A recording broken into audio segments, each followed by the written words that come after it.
What about now? Yeah, we're good. We're good. Cheers, buddy. Thank you for that.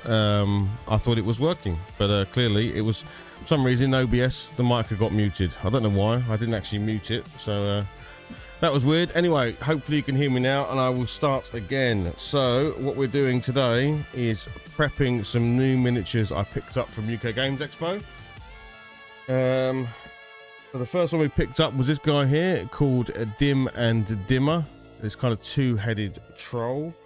And you can see what he looks like on the back there. So yeah, we're going to get this guy up and done. Then we picked up the Witch in Time set, which is these three witches. and they come in sort of like basically they progress from youngest to oldest throughout the day. So you've got the Dawn Witch, the Noonday Witch, and the Dusk Witch. The Dusk Witch looks very Baba Yaga type style, so I'm looking forward to painting that one up. And then the last one we got was Ribald. So this is another troll type character with a goblin on the top, but the guy has a cannon strapped to his head, so that's quite a fun little thing. And there we go, that's what he looks like when he's made. So yeah. So the first thing you have to do in any miniatures is you've got to prep them first, because obviously miniatures don't come assembled. Well, actually that's not true. Some miniatures do come assembled. I'm noticing the camera's a little bit laggy. Let me see if I can sort that out. Just gonna disconnect the camera for a sec. You'll still be able to see and hear me. Just sort of work out why that's being rubbish. I think it's connecting over wireless, that's why.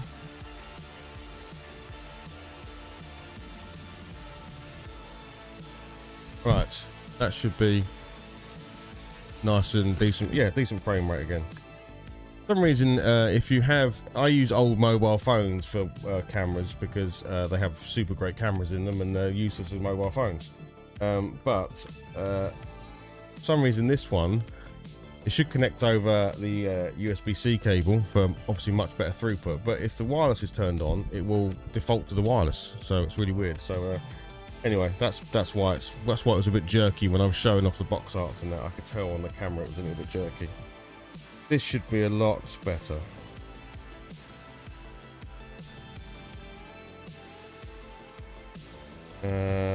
Cool, right, so let's crack on then. So we've got the miniatures. I've already taken them all out of the boxes, so I buy these little they're called useful tubs or useful boxes, and they're really great for just keeping your miniatures in, and it means then if you want to, you can get rid of the big boxes because these take up space. So the first thing that needs to be done is, because these are all resin miniatures, they will have what's called release agent on them, which paint does not stick to. So you need to get a toothbrush with a bit of soapy water on it and give them a bit of a clean. You're trying to get that residue off of there. So I know this isn't the most thrilling thing in the world, but this is kind of what you have to do when you're building and painting miniatures. You can't just go chucking paint on them straight away. There's a few little things you've got to do, and obviously in a minute we've got to build them. So, and this is not too hard. This is just literally grabbing a toothbrush, giving it a bit of a scrub, which will also have the benefit of removing some of the flash that's kind of on there and some of the sort of rougher edges, which saves you having to clean them up afterwards as well. So it's always handy. Yeah, hopefully you can hear me okay now. You can see everything okay. With the bigger bit, I can be a bit rougher. With this more smaller piece, I have to be a little bit more delicate because I don't want to break anything.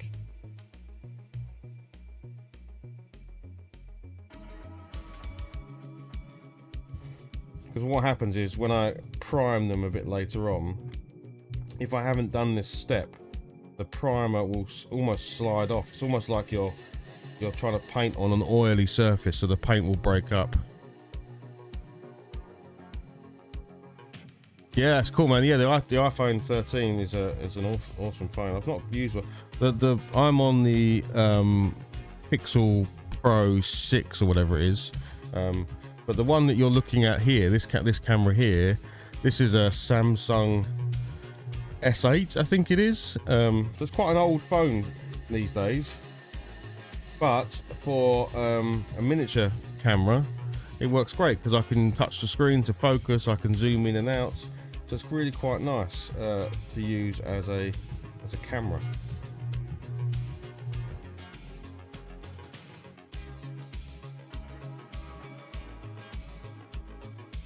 Then we've got his arms.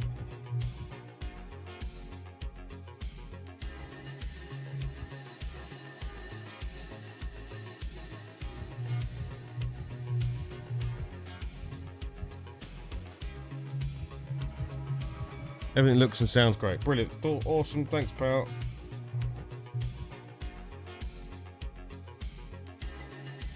I mean, it may just be you and me this morning. I don't know if anyone else who will be jumping on. I don't tend to sort of advertise or anything like that. I just chill out and just do it. If people happen to come across the channel, then that's great.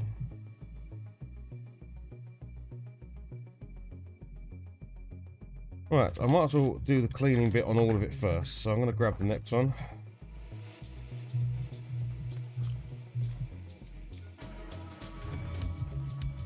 So this is the dim and dimmer guy.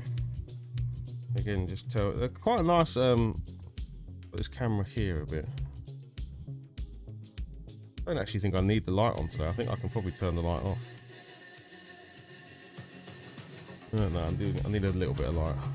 There we go. Because they're white miniatures and then you're shining a light on them, it kind of washes them out a little bit.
Gonna get wrinkly fingers doing this. Yeah, looking forward to tomorrow night. Tomorrow night's stream will be Monday Night Retro, where I'll be going through a bunch of Spectrum stuff. So, having never been a Spectrum owner, the ZX Spectrum, this is for Monday Night Retro. I have a list of games that I'm going to be trying out that have been recommended for me by a bunch of Spectrum lovers.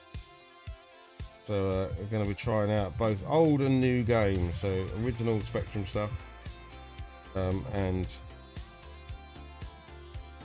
brand new, not brand new, but certainly games that were made after the release of the Spectrum. So looking forward to that. Give it a fair crack as a Commodore lover.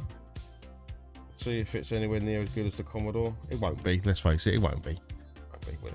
Come on.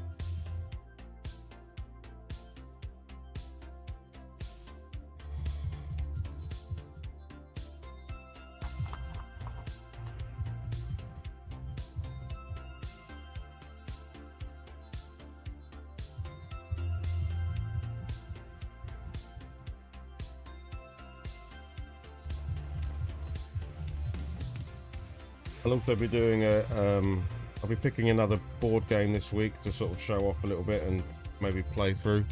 Trying to think what that should be. Yeah, I'm hoping so. It's all set up. I did a little test on, well, I think everyone was there on Friday and I did a little test. It worked out quite well. Well, my little test turned into nearly a 2-hour stream. I only meant to sort of like give it a whirl. So I already played some good games. Certainly that Old Tower was very good. Old Tower was a great game. I need to look at that on the Commodore 64. I'll have to do a direct comparison of the two, see which one is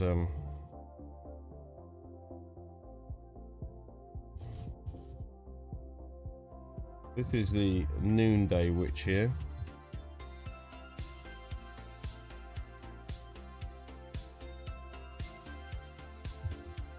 A little cauldron.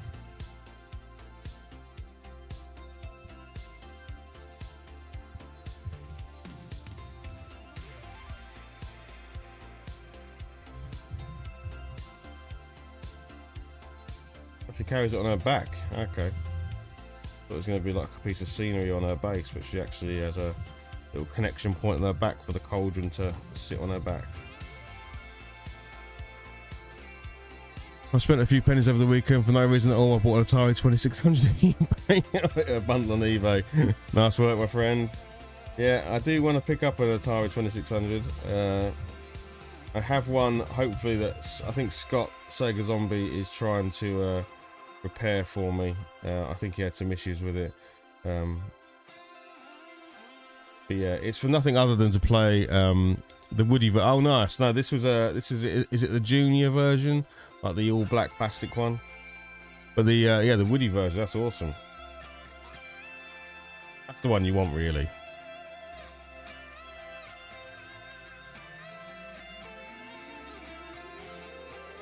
Yeah, so this miniature here is all one piece, which is quite cool.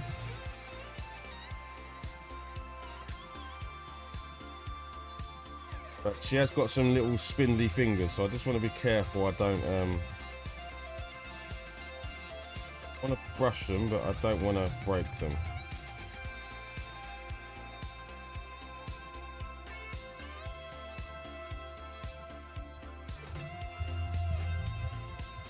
Yeah, so you can see.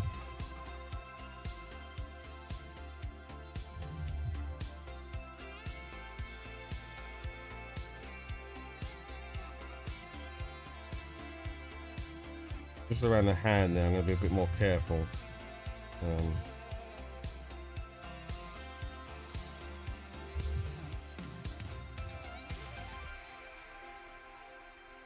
I want to give it a bit of a scrub because I do want to get the agent. I've cleaned the agent off there, but I don't want to break anything. Now we've got the Dusk Witch. So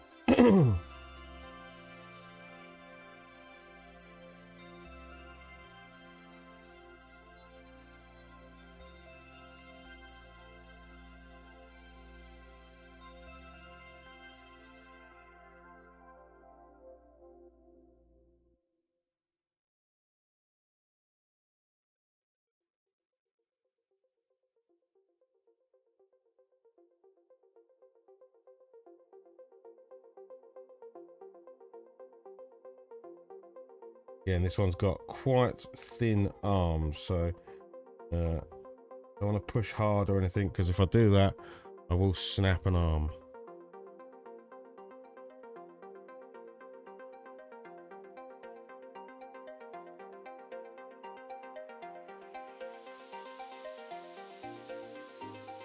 I'm trying to use my finger underneath to give it support, and then brush it from above like that.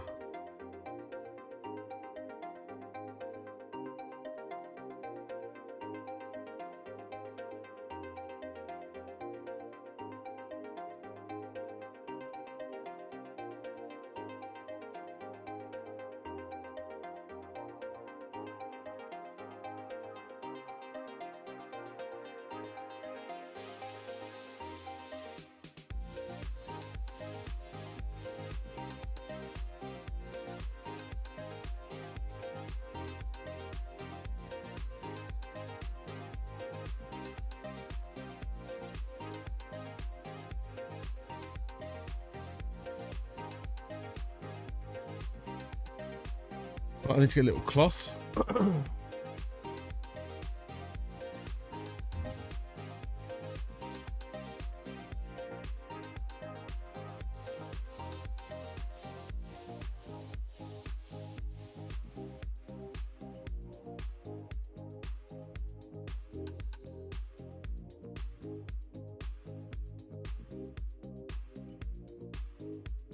Something a second.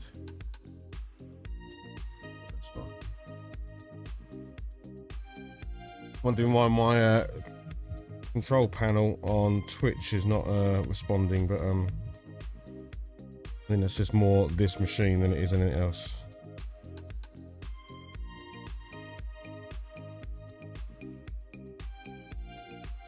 Also, why is the chat not appearing? One second.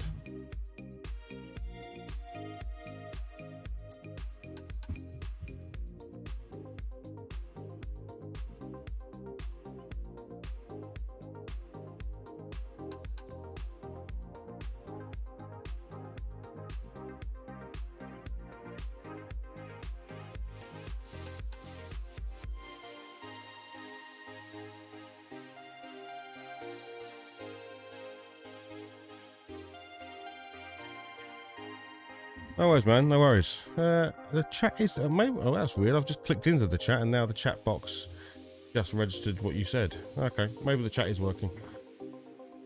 Certainly wasn't working when we first started this stream because the chat box is only showing the last message you just said, Retro Skilly. So, anyway, never mind. Let's crack on. We're all good.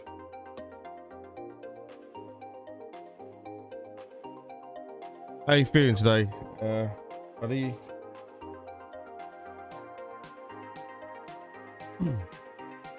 Right, so now we need to go back to this original one and just dry him. And then we're going to clip him out and try and stick him together.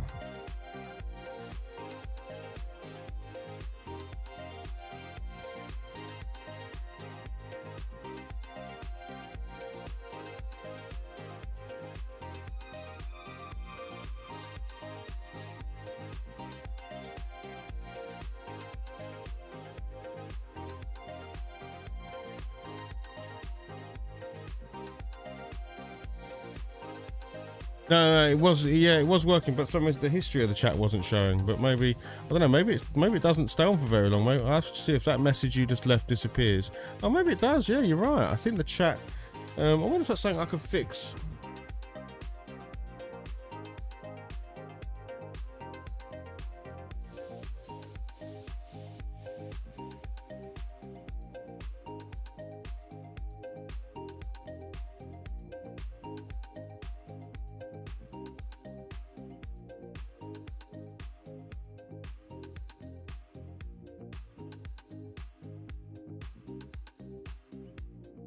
Oh, mate, that's I'm really sorry, buddy. I don't know what to say, mate.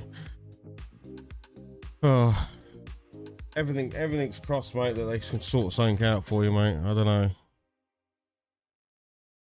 It really sucks, pal.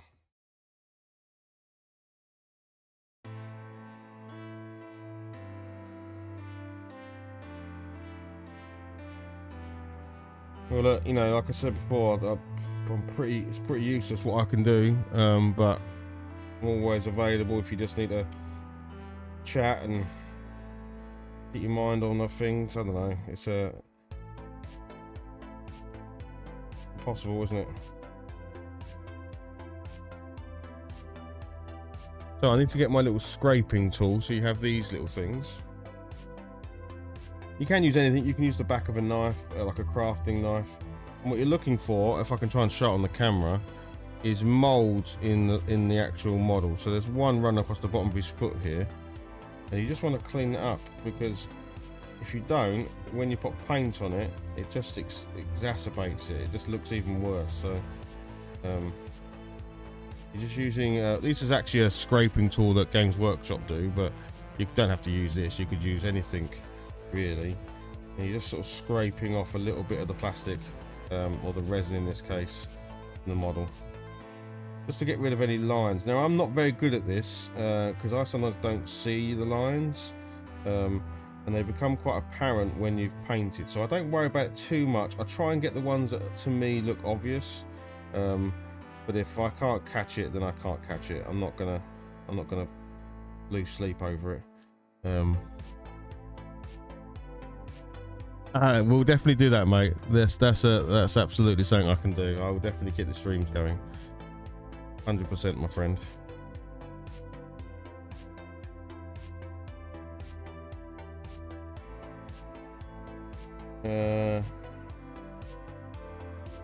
Yeah, so you're looking for any rough edges or lines in the miniature.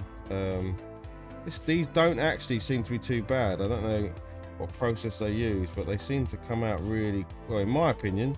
Again, from my non-expert eyes, they seem to come out quite clean. I don't tend to find many issues with it.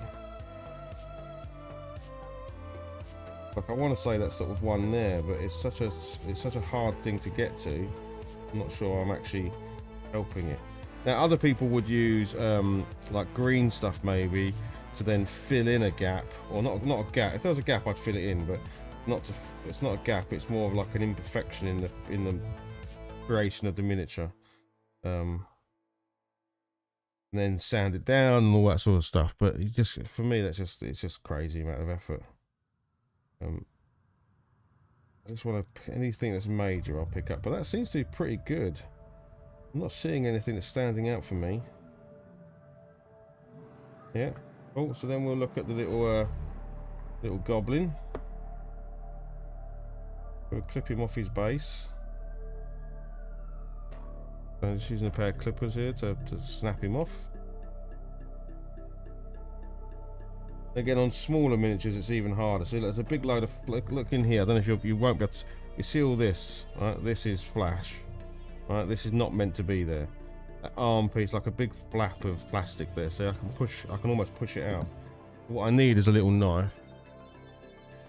My knife is sticking upwards, so I'm gonna try not to stick my hand on it. And you want to kind of get in there and sort of cut it out, but because it's only flash, it shouldn't have any strength to it. It should just be able to like pick it out basically. But yeah, if you didn't do this when you primed your miniature, you'd have this weird flap sticking off of this guy's shoulder, and it would be obvious.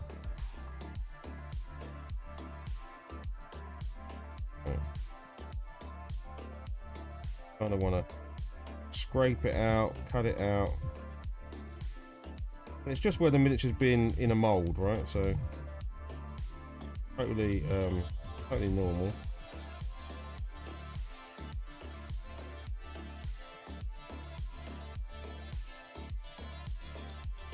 Pushing like a little crevice like that, that's really hard for it to not have sunk in there. Mountain Gaming, hello mate. So these ones are poured into a mold, I believe. That's how they'll be done. So it's a resin cast mold, and then they'll pour the resin into the mold and then take the mold apart, get the miniature out.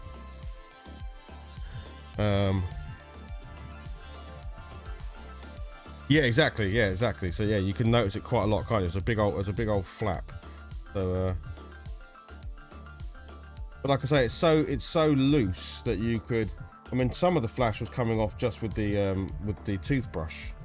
So, but now you can see that it's no longer there. So, but you have still got a bit of an edgy line there. So I'm just trying to get it out. But again, super careful, because it is really easy to cut the miniature. So you can end up solving one problem and creating another. And again, I'm no expert at this.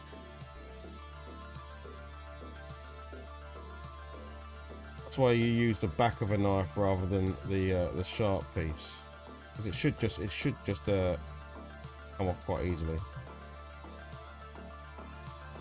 How are you, Mouth and Game? Are you all good? You been out for a run today?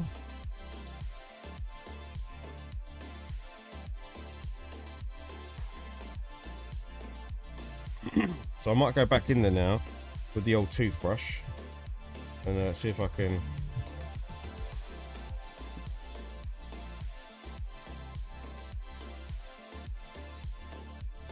There you go.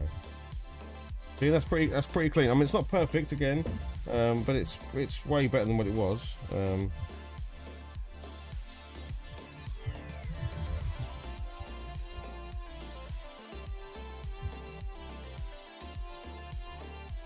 Yeah, and there's just one again on the inside of his leg here. You can just see there's like a definite line, a raised line along the sort of back muscles of his leg. And again, that's just where the mold meets together, because it's two halves. It kind of gets stuck together. So in that meeting place, there's going to be potentially a line there because it sort of seeps into the actual mold. The same with the feet here. Where I've cut the feet off, what I'm going to do is square up the connection point. I am cutting towards my thumb here, but because I've got good pressure on it, I shouldn't cut into my finger. And then I'm injured long term with my Achilles. Ah, that sucks, man. Still receiving treatment. Missed a big local half day, but I was at a wedding yesterday anyway, so I just got. Oh, okay. Oh man, that sucks. And I know it sucks because my wife, if she can't run, it really, you know, she's definitely addicted to running, and if she can't run, it's a big deal. She jumped out of bed this morning and went and did like a 10k or whatever it was. So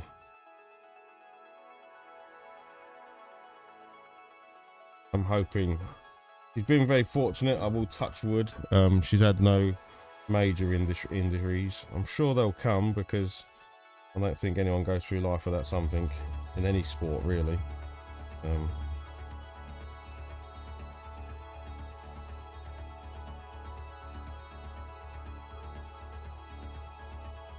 Right, I think the old goblin's done there. That's good. Right, so now we can look at his arms, the arms and the cannon. So let's clip off an arm.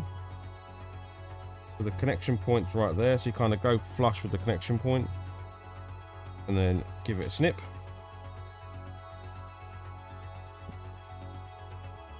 Make sure that's all nice and clean, because that's got to fit inside of a connection on the miniature.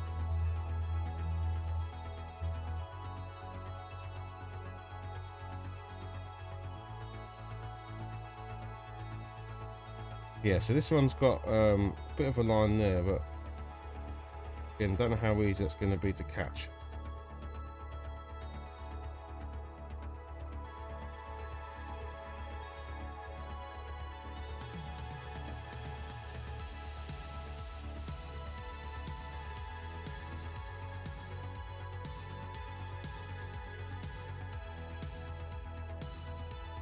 It touches the magic wood. Oh man, did my Achilles as I was doing my FA level 1 footy coaching course. Nasty injury, yeah, I bet. Yes, I was 5th in the championship at the club 3 weeks ago with only half a dozen events left. Ah man, that really does suck. Yeah, everyone touched the magic wood.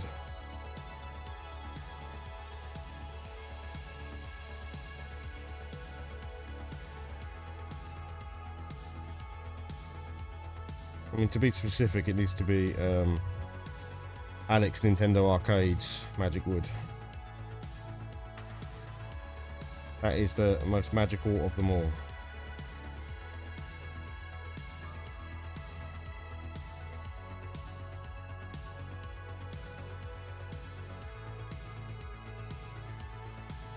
Yeah, because there's so many ruffles and rimples in the skin here, for me to get this mold line, I'm almost having to take definition out of the model, which I don't want to do. So I'm only going to do it lightly, and then I'm just going to ignore it. I'm just not going to pay attention to it,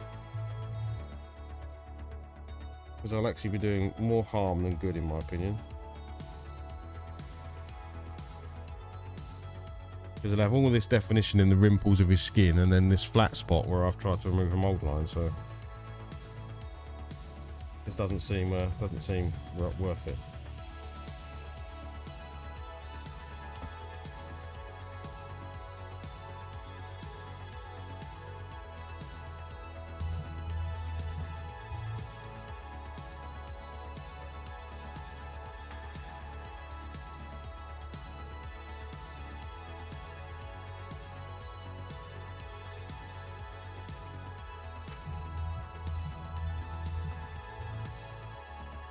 I will be mostly building, priming, and getting them ready, because that's the thing with miniatures. If you want to do like painting streams and stuff like that, you need to have miniatures ready to go. So yeah, I need to get these all up and running, so, and then I can paint during the week. I do like to have a whole collection of miniatures like at the stage, so that I can grab a box, because literally in one of the shelves behind me over there, it's just filled with these, and inside each one of these is, you know, maybe 5, 6, 7, maximum 10 miniatures, all ready to go, depending on what I'm currently working on. So yeah, I mean, there's easily over 1,000 painted miniatures in this room, but there's equally over 1,000 unpainted miniatures in this room. So just like any hobby, you have way more than you'll ever do, and you can't stop yourself.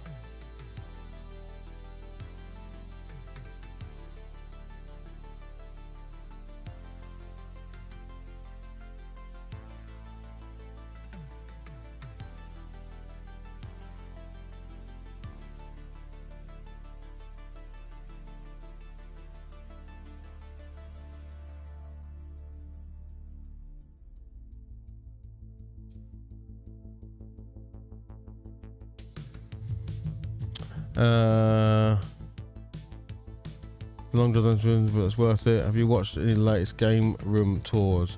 Yes, I did watch his last one. That was really good.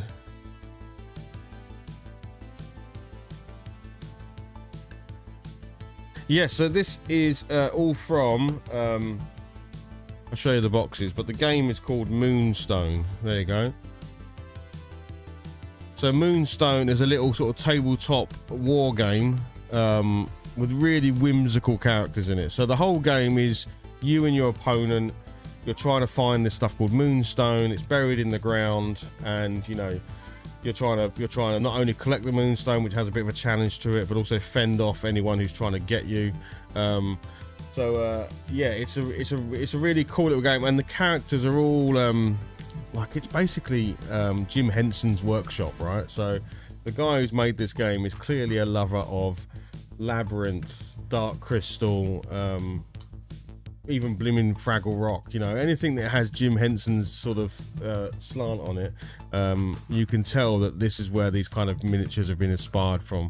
Yeah, I mean, I've painted up on previous. I mean, I'll show you some of the painted stuff. I'll just grab a couple.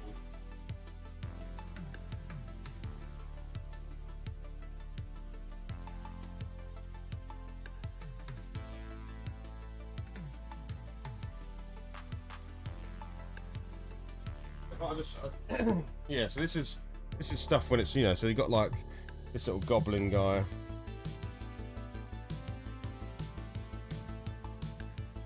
He's a little goblin who throws potions and poisons around the place.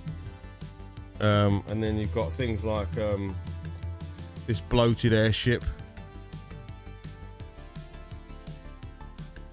There's a little goblin in there with a machine gun turret. So yeah, loads of cool stuff. So I will be doing some actual gameplay videos of it. I'll do some what they call battle reports. So yeah, and I've got 15 of them. I've got 15 miniatures all painted now, ready for that.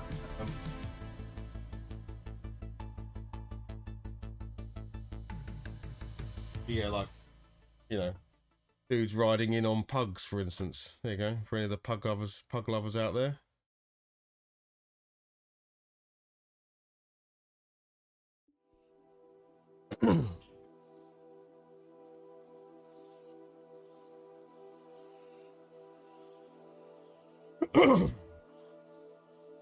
Oh, I need to have a drink. I must remind myself to drink. Although don't drink your paint water. That's always a thing.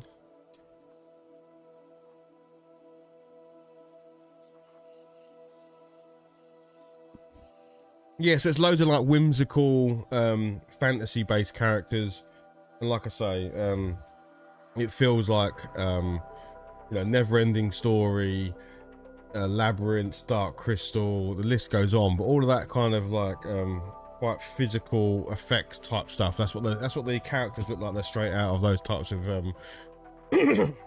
movies. The one we're building right now is this guy here, which is I think the one I just showed you. This kind of troll with a goblin on top that's firing a cannon off of his head. Yes. So the whole theme. So the reason why I've done all that pink and green grass is that the ground in this game is infused with this magical stuff called Moonstone. So to me, what I've themed it around is, well, if there's magical stones buried deep within the ground, it would have an effect on the flora and fauna around the area. So rather than doing green grass or brown tufts and all that sort of stuff, I've gone with very psychedelic colors, bit like Avatar type situation. That's the nice thing about sort of wargaming, is you can pretty much do what you want to do. You're telling your own stories with these guys. So that's kind of what I went with. Right, let's try and build this miniature, shall we? Well, I haven't done the cannon. I need to do the cannon.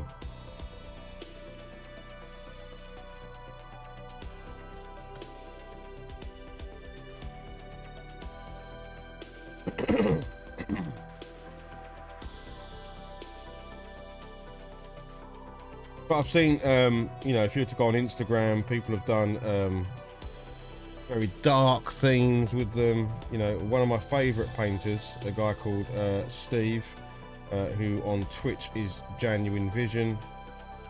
He's an expert painter. In fact, he does it for a living. People actually pay him to paint miniatures, which is pretty cool. Adding a mini fridge, yeah. So yeah, he gets paid to do commission paint jobs for people's miniatures. His whole Moonstone setup is all very dark and like it's very cool, but it's a totally different. Where my colours tend to be quite muted, but quite bright still. But he's got this really dark sort of look for it, and it looks really, really cool. He's an excellent painter.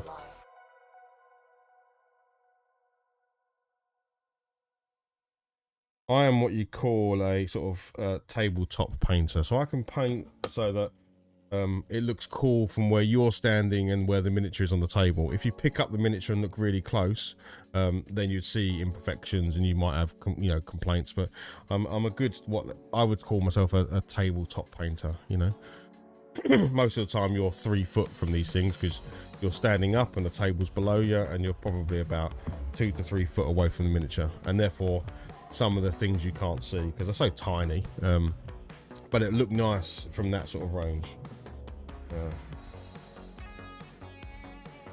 Even though I showed, when I just did that and showed you that miniature up that close, like you're never looking at a miniature that close. You're never this. That's like literally, a few centimeters away from your eyeball. Normally it would be down here, probably. A good distance away, so you don't see some of the imperfections. There won't be any complaints from you guys. Well, that's really good. I know people that paint and you can't even tell it's paint on the miniature. Honestly, it looks like it was just created like that. It's freaking amazing. Some people's level of skill with a paintbrush is insane. I believe the only way to get that is to kill them and harness their souls.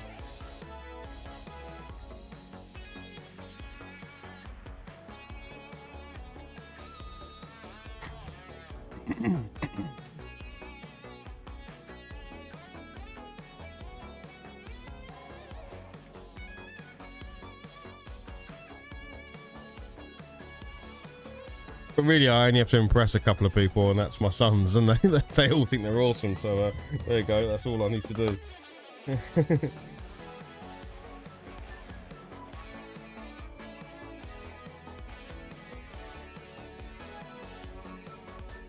That attaches on his head like so. Right, we need some glue. Now, because this is resin, I can't use my usual plastic glue. I have to use super glue, so that's a little bit trickier. Super glue is not the most glue to behave with, but we will give it a go.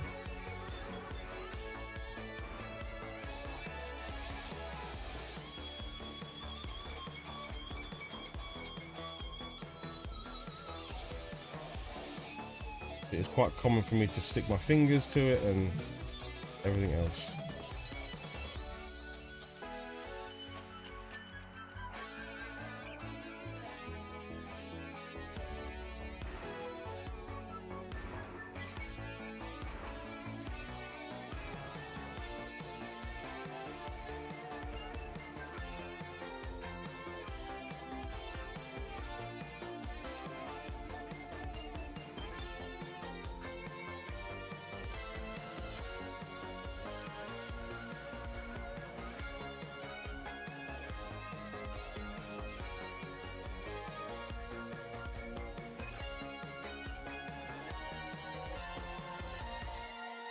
I think we have our first little problem there, which is this little connection point. It's too fat.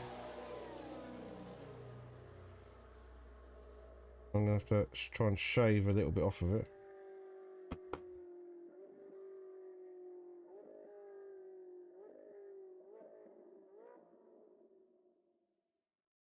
This is where you get into the fiddly bits.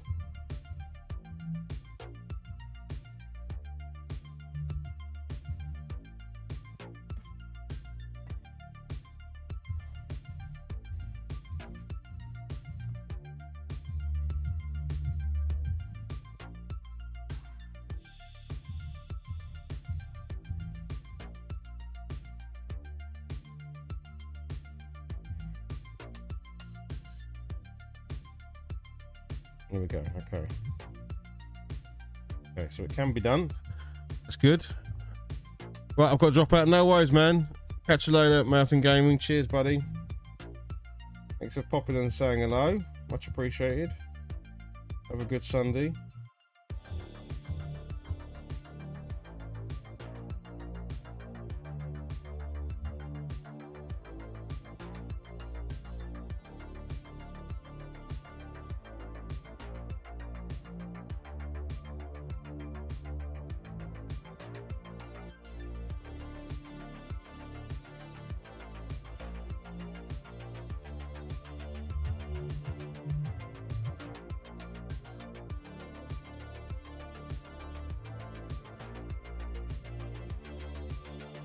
There we go. He's got a cannon stuck to his head.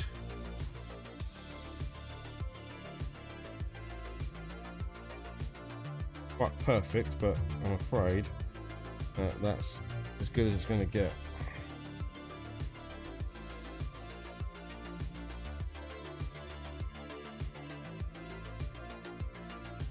So this arm goes behind.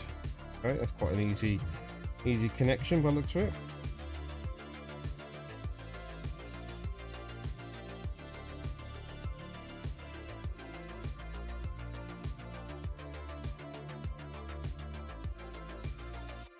And then this arm goes,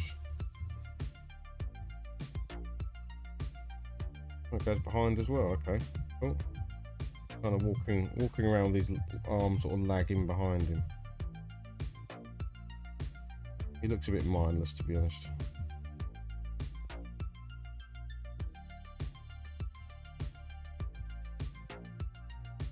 Pandora Magazine. Pandora Magazine, thank you very much. Now we are gaming. That'd be very nice. Yeah, anyone who's watching, give a thumbs up. That'd be amazing. Thank you very much for subbing to the channel the other day. That was much appreciated. We're a bit of a variety streamer. We do all sorts, from retro video gaming to tabletop gaming to pretty much everything to do with gaming. But yeah, appreciate you coming in and saying hello.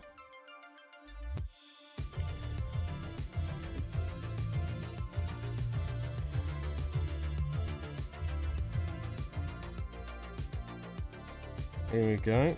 Yeah, so this guy is looking all right. Yeah. I do have a base for him. He has a big old honking base. But the problem with these bases is that they are, the only thing I don't like is that none of them, I don't think any of the miniatures I've done been slot. Oh, actually, that's a lie. Some of these have got slots. This has got a slot. But most of the bases don't have slots. So you end up with these bases with slots in them, which you don't need. So when he's stuck on here, you've got these gaping great big holes in the base. So I need to fill this in so that I can actually base the miniature properly and do all that. So the easiest way to do that is using a piece of card. Ah, cool. Oh, well, I do appreciate it. Thank you very much.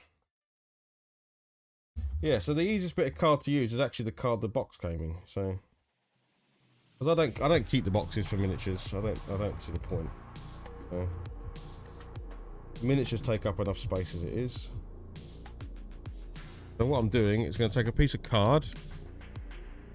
I'm going to cut it and stick it in that base because it's going to be sprayed over anyway, so you're not going to see it.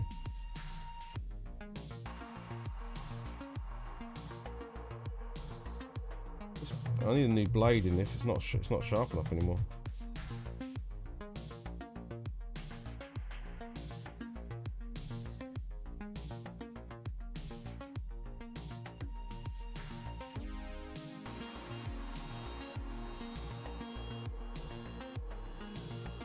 So what I'm going to do is just cut that size and then glue it into there. So I want to go about there.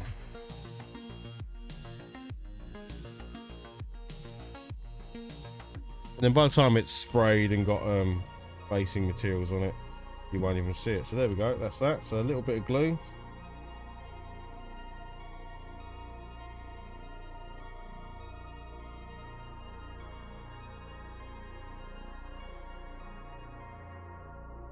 And we'll just stick it in place.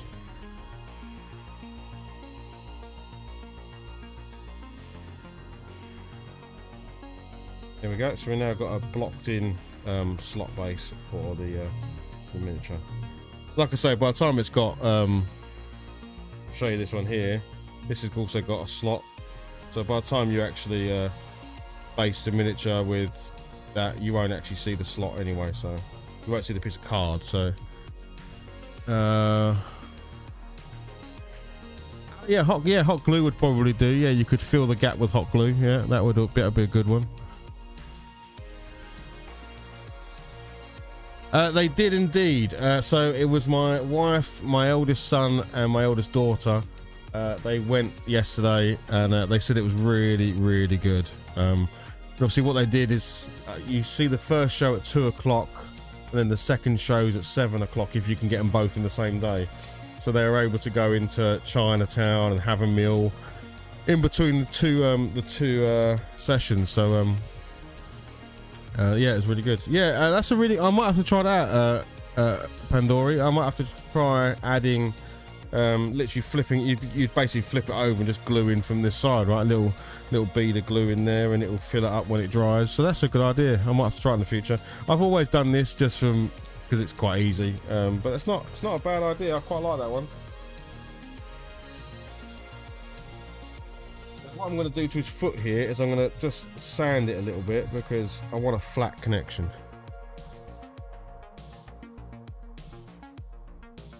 Because this is the only thing that's going to be keeping this miniature from standing up. So when I stick him on this base,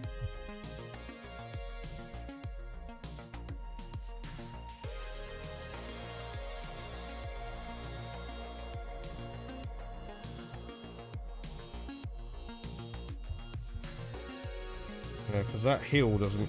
I thought that heel might touch the floor, but I don't think that heel touches the floor. That's him taking a full-on step. So he has only got the one connection point, which means he will be quite delicate to keep upright. So I'm going to have to be careful with this guy. He's quite a big miniature to just have that as his only connection to the base. We'll be alright. Hence why I sanded his foot down a little bit, because I want as much as a flat surface as possible to be touching the base. Otherwise he's just going to break off, he's just going to fall off.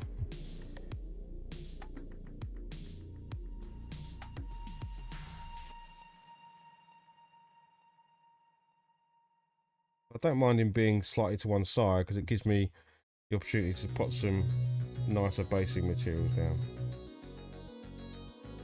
Here we go. He's stuck on. Here we go. We've built our first miniature of the day. Hooray! Let's do the next guy. So this was Dim and Dimmer, wasn't it? So that was Rebold we just built. Rebold. And this is Dim and Dimmer.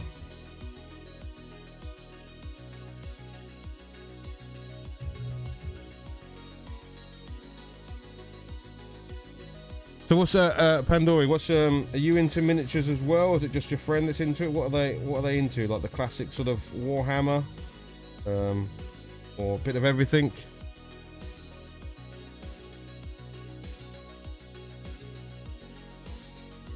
We certainly started with Warhammer.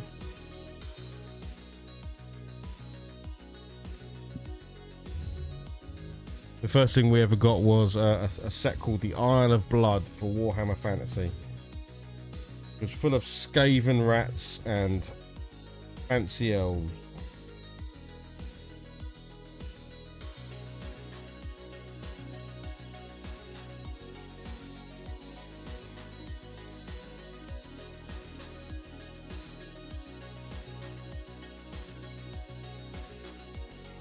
Plays a bit of everything. Nice. Yeah, it's good to try a bunch of stuff. There's so many good game companies out there. There's so many good things you can jump into.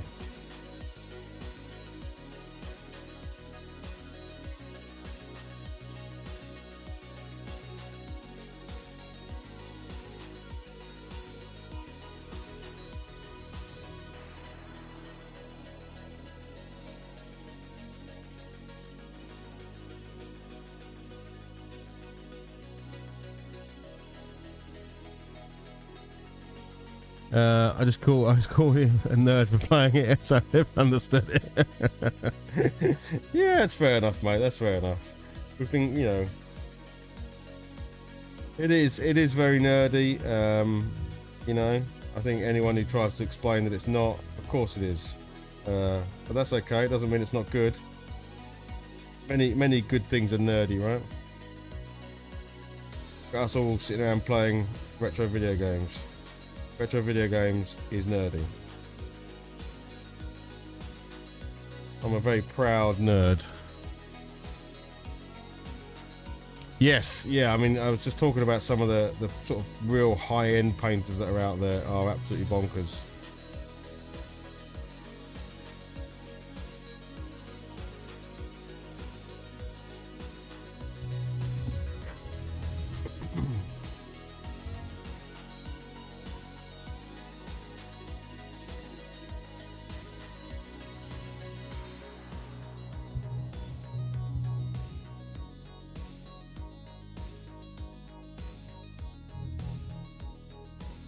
Yeah, so this is definitely a piece of flash on the bottom of this club here. So I'm just gonna round that off a little bit. So I am having to use the cutting edge of the knife here because it is actually a chunk of resin. So as long as you're holding it quite tightly, you won't cut into your finger. I mean, I've definitely cut my finger open a few times, but very rarely.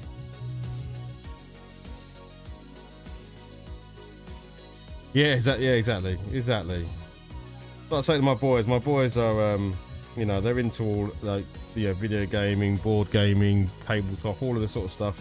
My son is this very moment in time playing Dungeons and Dragons with a few mates, and he does say to me, Dad, you know, people do think this stuff's quite geeky. I'm like, don't worry, mate, because the geeks always win out.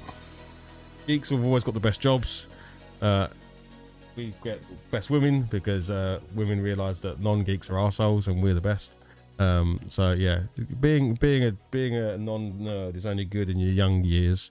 Being a nerd in your older years is definitely the way to go. We rule the world.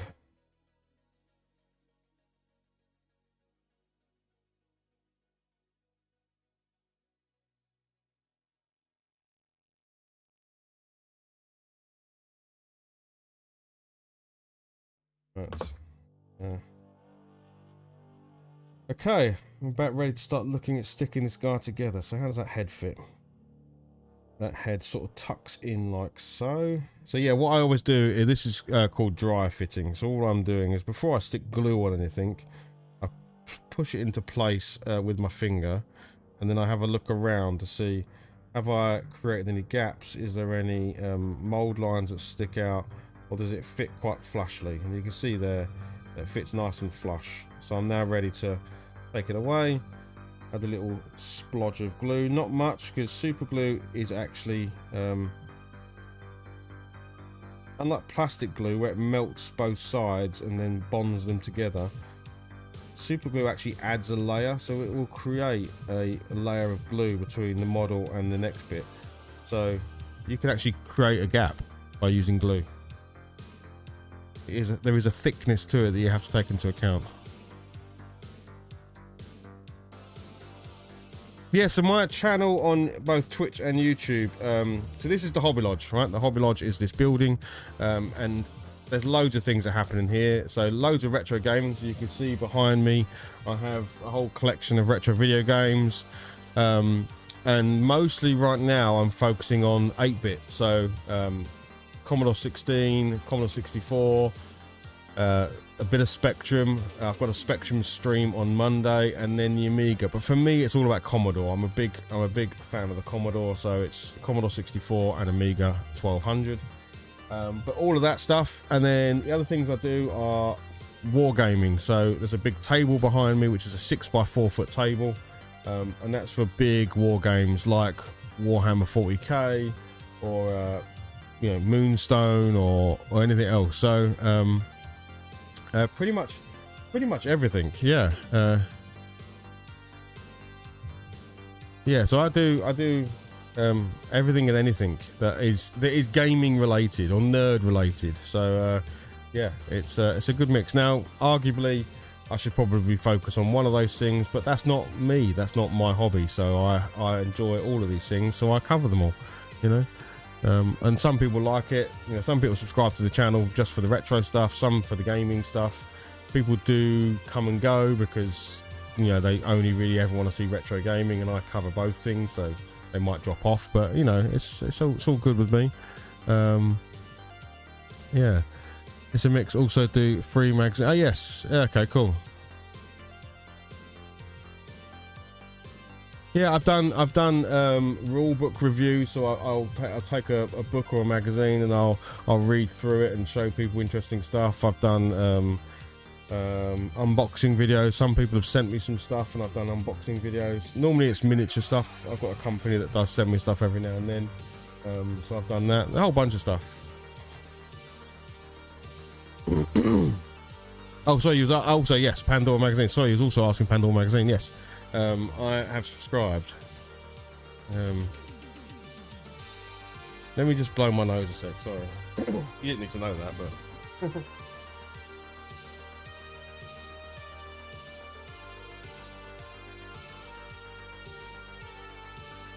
sorry, I misread that question. I thought it was directed at me, but it was directed at Pandora.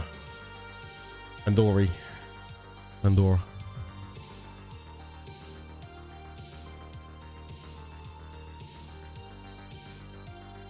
It's hard to keep up, man. There's so many channels, isn't there? So many streams, so many channels, so many things going on. It's hard to watch everybody. But I think you just got to do you and do what you enjoy.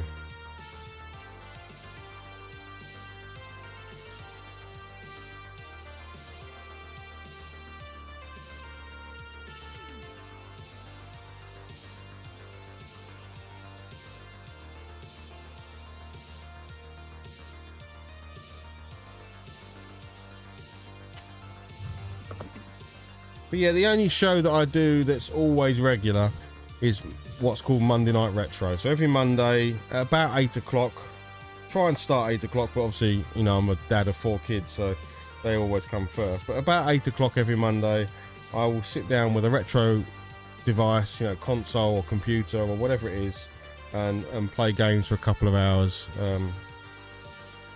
And that's always a good fun stream. I enjoy doing that. It also makes me do it. So one of the reasons why I started streaming a lot, and I streamed on Twitch for a long time before I did anything on YouTube, but Twitch has kind of died off for me for some reason. I don't quite know why. There's a lot of miniature streamers on Twitch, was because it also makes you do the hobby. Like a lot of times we get carried away with life and we don't actually do the hobby we really enjoy. But by live streaming it, every time I sit down, I pretty much live stream all of the time that I'm doing this. So whenever I'm nice one, Retro Skelly, excellent, mate. Anytime I'm doing anything sat right where I am now, I'll turn the cameras on, you know, because even if I've got one person to talk to, you know, and I've got a few people that will always be around, you know, Retro Skelly is one of those people, then it kind of makes me sit here and do it, and I don't sort of get distracted, and you know, and by the end of it I've either got another painted miniature done, or that's not quite fitting there for some reason. I can see why. Yeah, so it's a good way to sort of keep disciplined in your hobby by live streaming it. So it's the same with the games. Would I always give myself time to sit down and play the games? Not always, but if I live stream it, then I have to, because I'm live streaming it. So it's a kind of a nice way of doing it yourself. That's a tricky bit of flash that's in there. Careful not to cut my finger.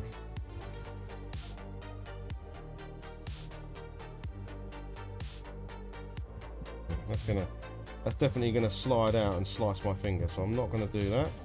No one needs to see me slice my finger live on air.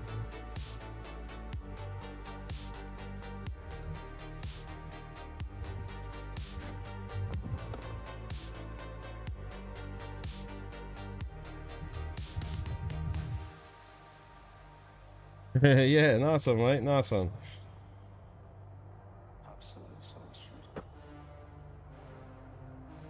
Yeah, my advice, I mean, I've only got a tiny channel on both Twitch and YouTube. I think on Twitch I've got like 385 or something, and on YouTube like 410. My only advice would be, don't look at it. I'm super guilty of it. Like every day you sort of log on and check and go, oh, I've gone down a sub or I've gone up a sub, and it's a really funny thing. Like you go up and down subs all the time on YouTube. So I would just highly recommend, and I wish I could get, I want to get to the point where I just don't care. Like I just don't even look, because if there's subs there, brilliant. If there's not, don't worry about it. There we go. That's a much better fit now. Okay, cool. Brilliant. Let's do your head in a little bit. You wonder why someone who subbed then unsubs. And it's really obvious if you get a really big channel sub, yeah. They show up on your stats because they're really big, and then you wonder why then literally the next day or within a week or so they've unsubbed. You're like, no, what did I do? What did I do to upset you?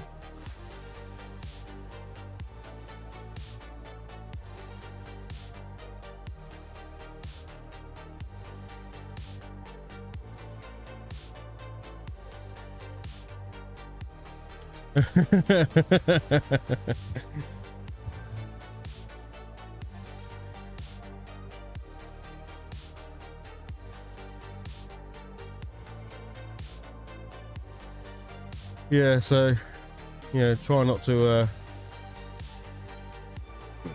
try to ignore it now.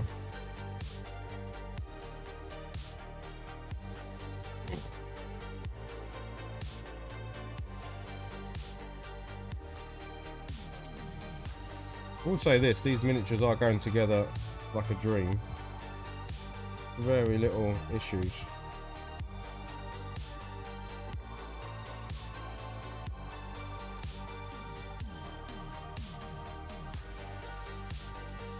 But I do appreciate everyone that does hang out. Whether that's on Twitch or YouTube. I don't know why Twitch has become so hard. We used to get some people showing up on Twitch, but I think if I went back to doing Warhammer stuff, it would be a lot easier. Warhammer painting and miniature building is way more popular than anything else. I guess it's a bit like in the retro gaming community, if you're, well no, just gaming community, if you're playing the latest PS4, no, PS5 game or whatever, you'd probably get a lot more viewers than if you're playing, you know, Sonic the Hedgehog on the Master System, maybe. You got to do what's mainstream if you want loads of interaction. I do paint and play Warhammer. Just recently, I haven't done any of it. Found more interesting games.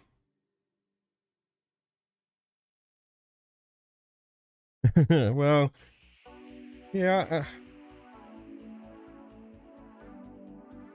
Probably, I could probably get more if I knew what I was doing. Retroscale, if I was doing, you know, some sort of avatar, like if I was doing better on socials and stuff like that. I don't really know, but I appreciate the sentiment behind that, because it obviously means you think that I'm a good channel, and that's nice. There we go. He's built. He looks pretty awesome. Right, so let's see how he attaches to a base. Is he just a one? I think he's a 2-footed guy. There he is. Yeah, 2 feet. So I should be able to run his 2 feet across a little board here. Give him a bit of a flat spot.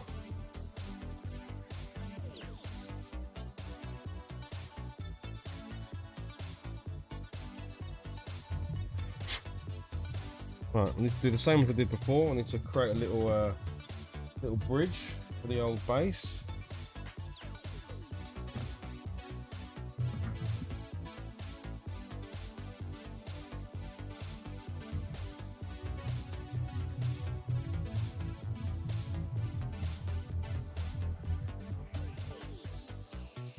Probably need to follow some guide or something about how to grow your channel. I'm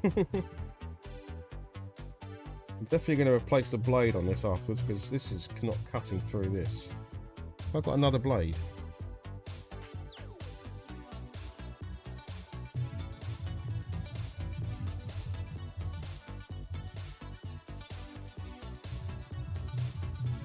That's better. Straight through, no problems.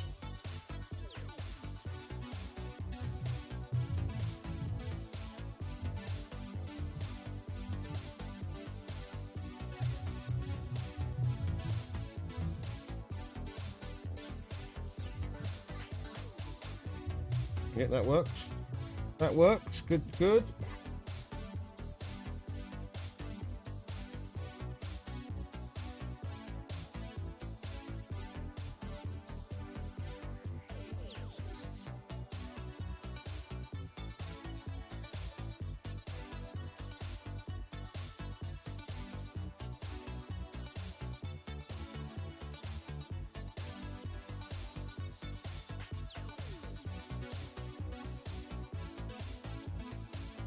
Yeah, I know it's tough, isn't it? And that's probably what it is. That's what it is. I'm sure people subscribe to the channel and then after a few weeks maybe realize that they don't really watch the content because there's so many channels to watch, isn't there? You know, and then if they don't have that, you know, guilt of, well, I want to support them, so I'll stay subbed anyway. But otherwise, it just, you know, just means your feed gets blocked up with channels that you don't watch, and I completely understand it. Same's on Twitch, you know, when you go onto Twitch and you've got your favourite channels down the left-hand side. If you've got like 40, 50 channels, then maybe that's a bit difficult to actually keep an eye on, like who's live and who do I support. So you end up just watching just a few key people.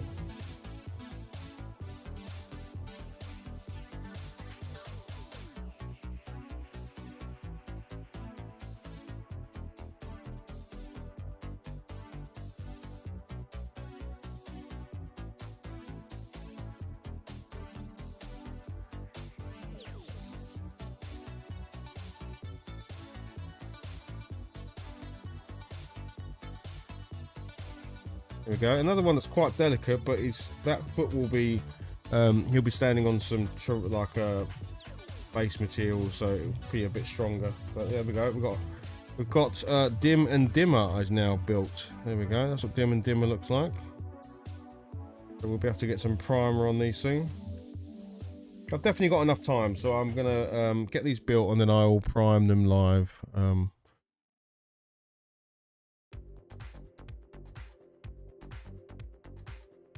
Yeah, exactly, yeah. Can be hard to keep up with YouTube.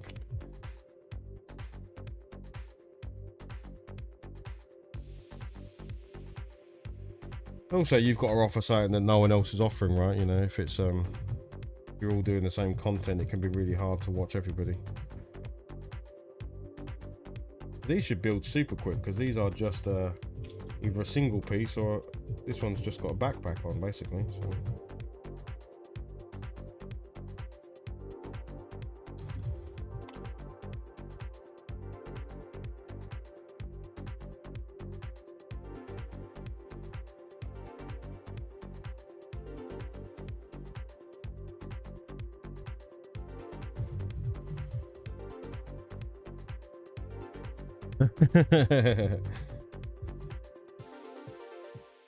Yeah, I tend to have them on whilst I'm working and stuff, just playing on a second screen or whatever.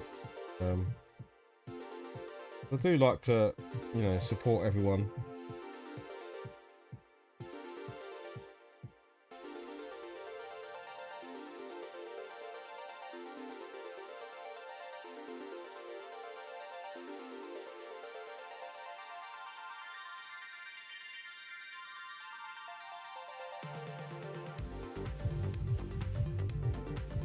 Now this one does have a little bit of accuracy needed because the straps need to line up on her back, so I need to glue it and be a little bit quick, because I'll have maybe a second or so of maneuverability time before this super glue kicks in, so I need to sort of like try and be as close as I can to where I think it's going to be.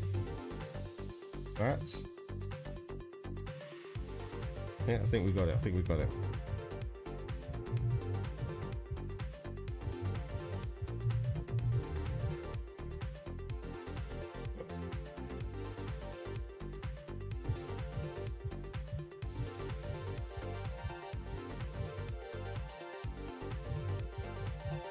Oh, that's been pinging off somewhere. a bit of plastic went pinging across the room. I found another bit of flash, so this time it's by her little foot. There we go, got rid of that.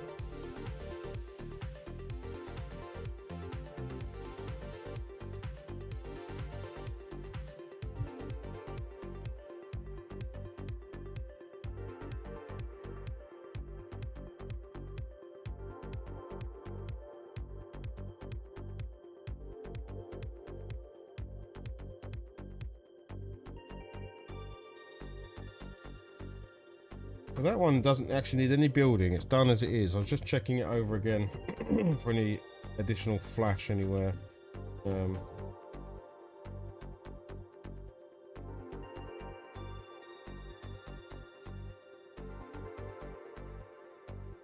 Oh, I can. Yeah, I didn't know that. That would be good to do. Yeah. Yeah, categorize who you're sub to so that you can view them based on what you're looking at the moment.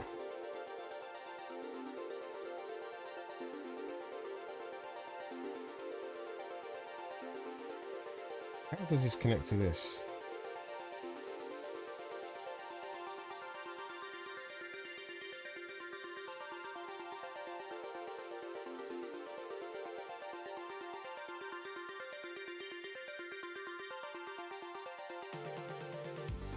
This one I get the feeling is going to be the most tricky because I think actually this is all flashing here. I think this is all of that needs to come out.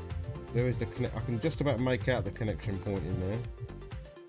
I think the rest of this is waste material.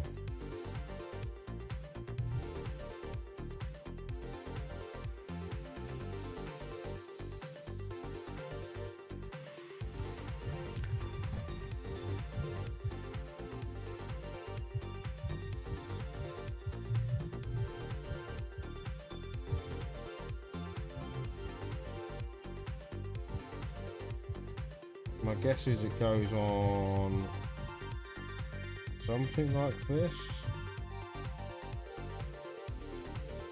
Yeah. And that is not a neat connection at the moment. That is a bad connection. Might be easier to remove the plug bit, I think.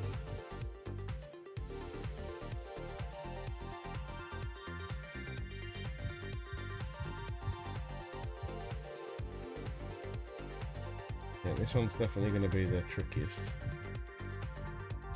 There's some very thin bits in here.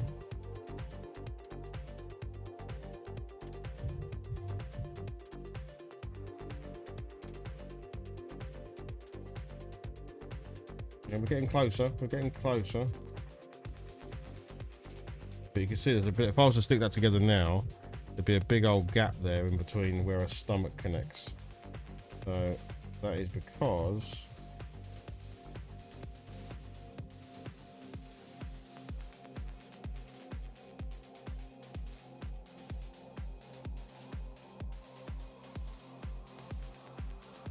this.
Yeah, it's basically, it's kind of, I'll show you the box art for it. So yes, it's kind of like hunched over. So yeah, it's got a definite hunch to it.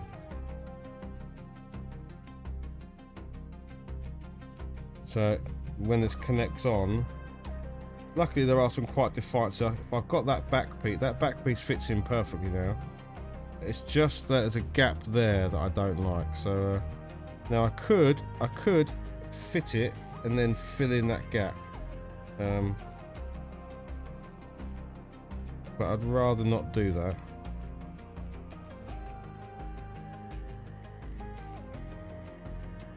So I just need to keep just taking little slithers out of this underside piece.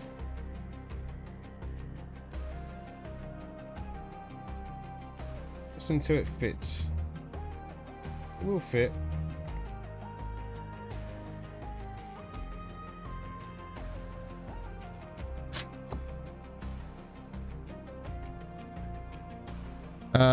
Right, I'm off. I'm feeling great. Yeah, mate. Yes, please go and get some sleep, my friend. Catch you later. Hope your day goes all right, mate. I will be around if you need me, my friend.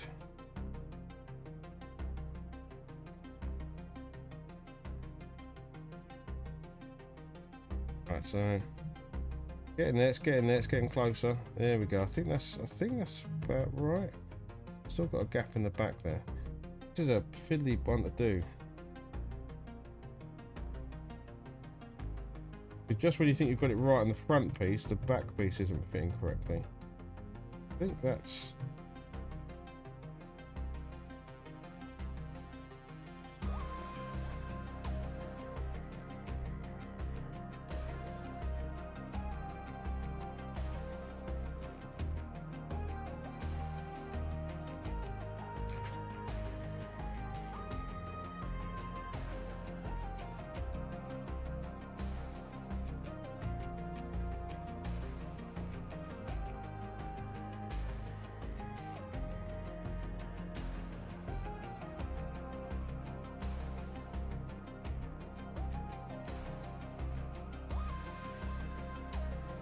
Yeah, so that goes there, that goes there.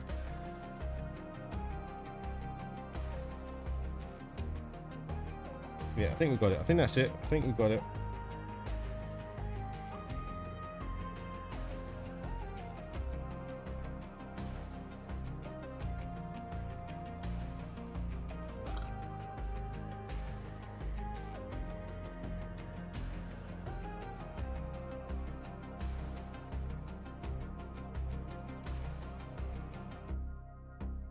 Yeah, so she's kind of slunched over there. Here we go. Not 100% perfect, but it's good enough. It's in the 90s, that'll do. We'll take it in the 90s.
There we go.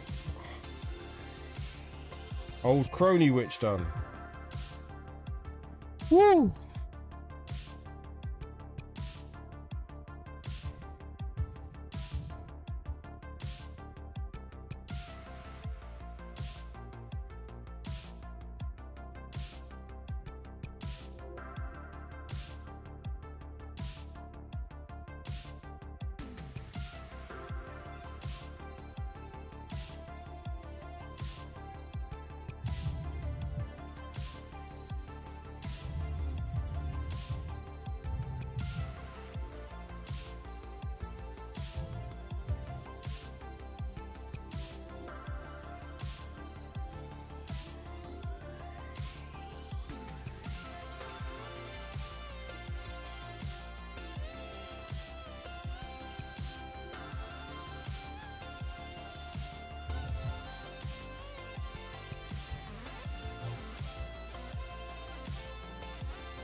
deliberately sticking these to one side because I want to use that area for basing materials and stuff. So.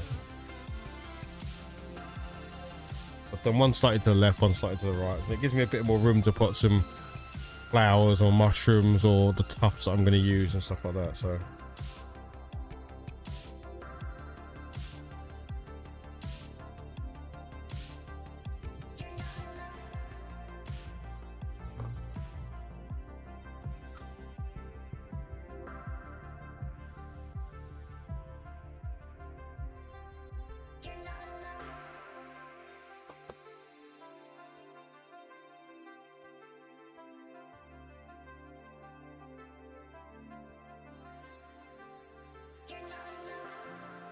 Yeah, a little bit of card in there to sort of cover that piece up.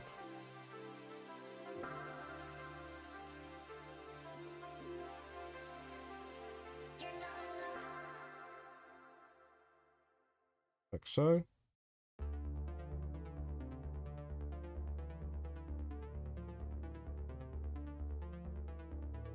And with this one.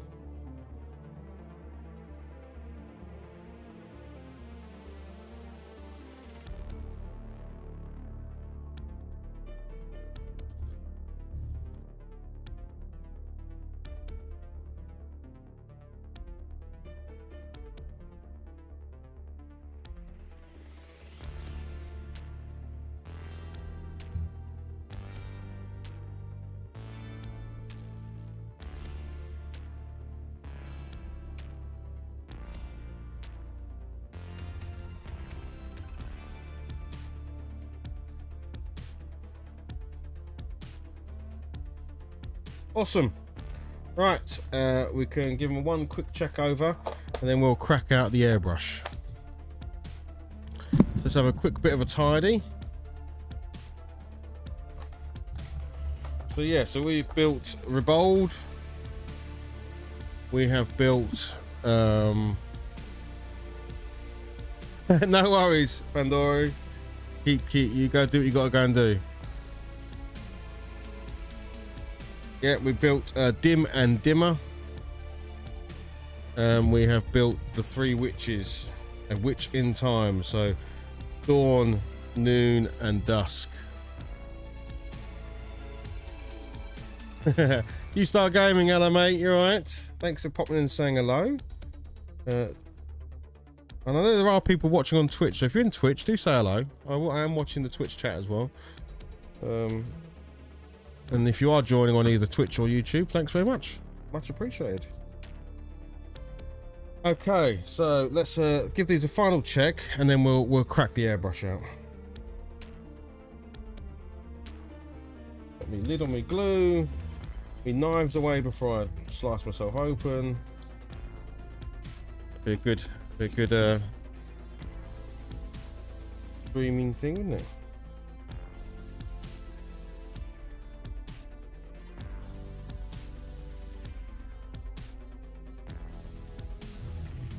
Okay. I'm going to turn my airbrush compressor on. Hopefully you won't hear it. It does make a bit of a racket. There you go. I don't think the microphone picks up on it, so that's nice. Yeah, as always, I always tell everyone what I'm doing. So this is my airbrush. I own a number of airbrushes, from very expensive to not. This is a really good, just general airbrush. So it's the Badger 105. So the company is Badger. I don't know if I can get it on the camera there, but it's the Patriot 105 from Badger, and it's a really good airbrush. It just really works well. I can't have any complaints about it. I've had it for a long time now. It's a bit beaten up, but it just blooming works.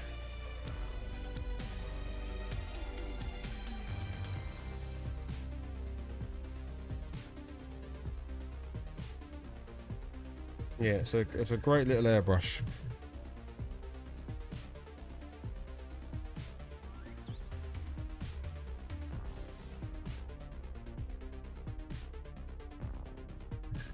Although, I've just noticed it does need a bit of a clean, so 1 second.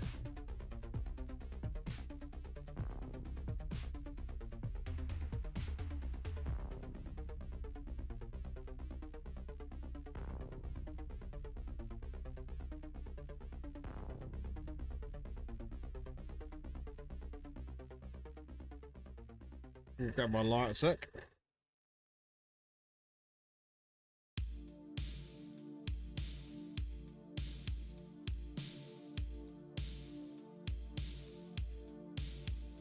Alright, I might actually grab one of my other airbrushes and chuck this in some cleaner for a little bit, I think. I'm gonna grab one of my other airbrushes, one sec.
Right, we'll break out and we'll grab a different airbrush.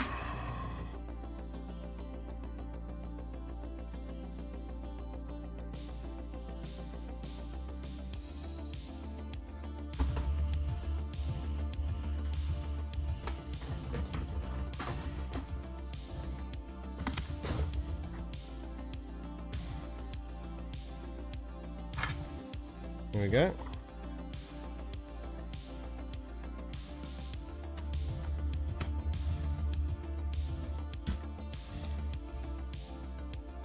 This one's a bit more of a fancier one. So this is a actually I can't remember what this is.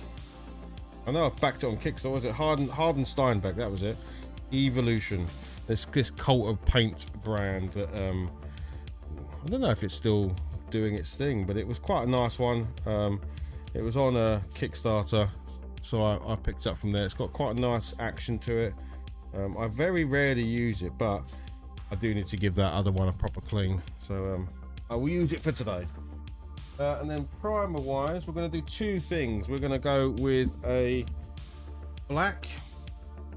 We're going to prime everything in black first, and I use Stynal Res. Again, it's another Badger product, but the only reason I use it is it gives a really nice black coverage and a really flat black as well. And then over the top of that, we're then going to go with some white. We might mix a couple of drops of grey in, so I have a grey as well, because I don't want it pure white, so we might just drop like a drop or two of black grey in there. But it might be okay, because there'll still be some black in the airbrush. I won't clean it between, so it might just give it a nice little tinge anyway. Right, so we was gonna check the miniatures first. So before I go around and hit them with paint, I just want to give them one more look over, make sure I've not missed any flashes or anything. So like for instance, one just there. See? Just, it's always worth double checking, triple checking, because I mean, you can always catch them. Painting is not, when you start putting primer down, that is when you will see more. So obviously you can go and take them off then, because the paint will highlight them a bit, but then you're going to be left with patches on your model, so you have to respray your model anyway. So it's just whether you're okay doing that. Now I've just noticed there's a whole mold line that runs up his leg. I didn't see that before.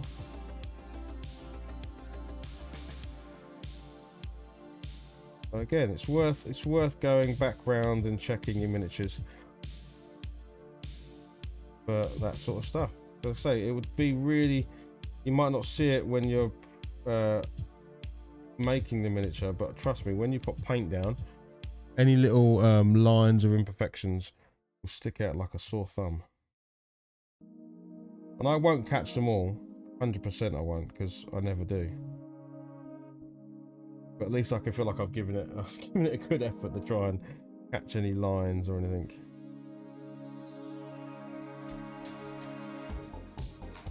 So like under the arm there, see? One right there. To be honest, who's looking under the arm of this miniature? Not many people, but nice to just catch it if you can.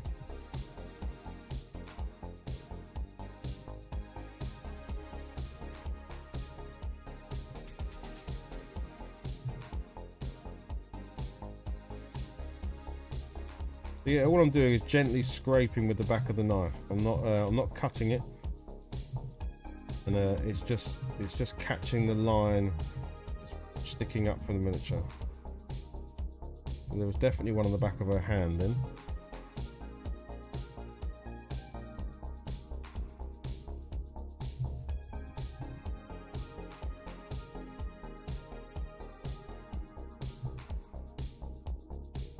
There's something in her finger there.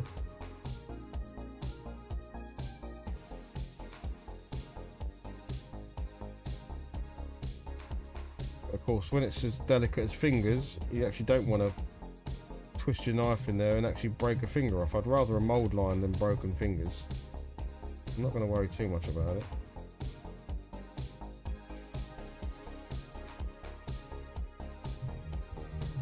Sometimes you get stuff in there, like in where the hair meets the neckline and stuff like that. You might find you get stuff in there. Underarms, anywhere where there's like a crevice, you can find that stuff gets, you know, bits of plastic gets stuck in there.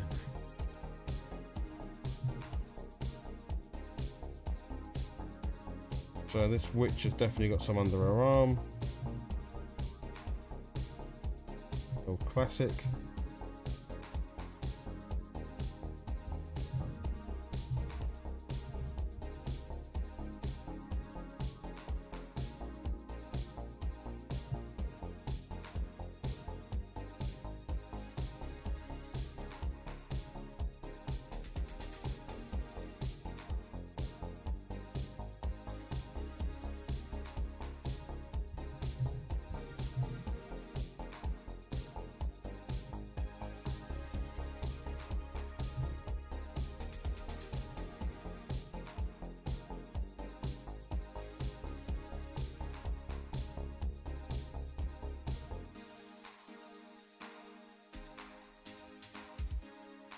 Again, there's stuff on the fingers, but I'm really conscious of not breaking a bloody finger, so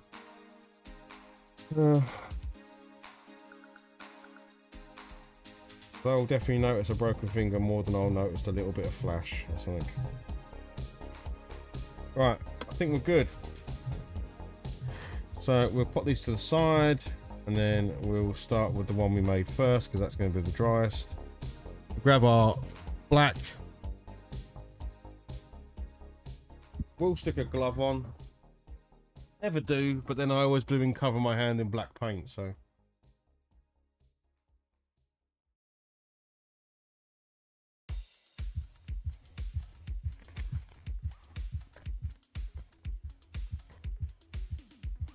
I could do this outside using a rattle can primer, but I never have much luck. I mean, they're good for doing big pits like terrain and stuff, but I never have much luck with them, so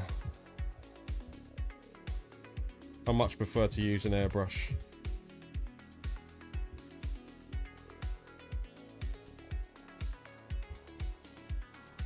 There we go. Yeah, I'm just going to do this. Let's put that. So.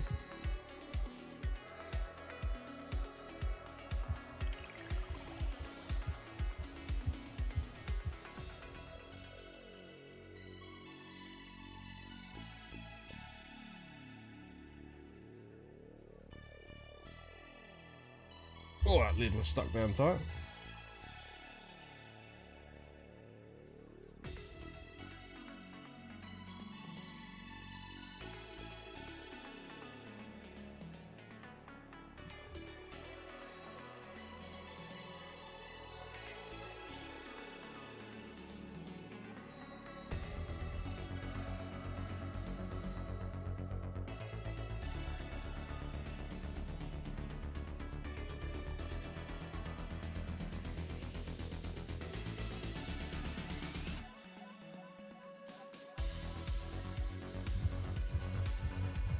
So yeah, when I'm doing this, I'll be mostly concentrating the black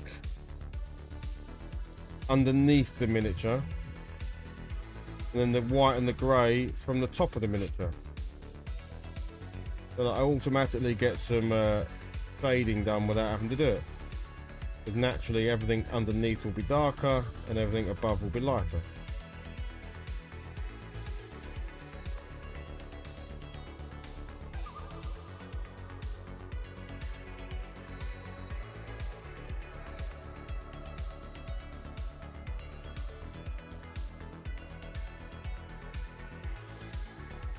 And I can tell that the cleaning process went well because the paint is sticking lovely to the miniature.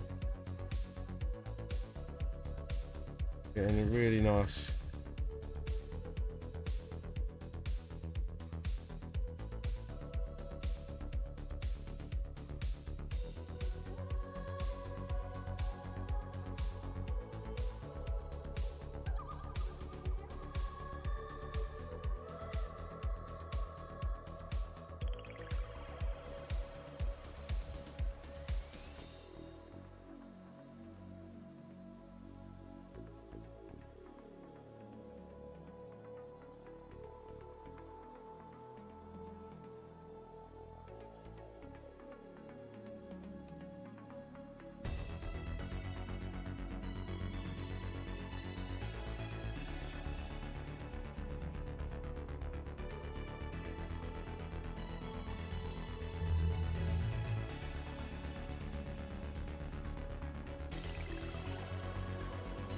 There you go. It's not a bad first bit of coverage. That's come on. That's gone on nicely.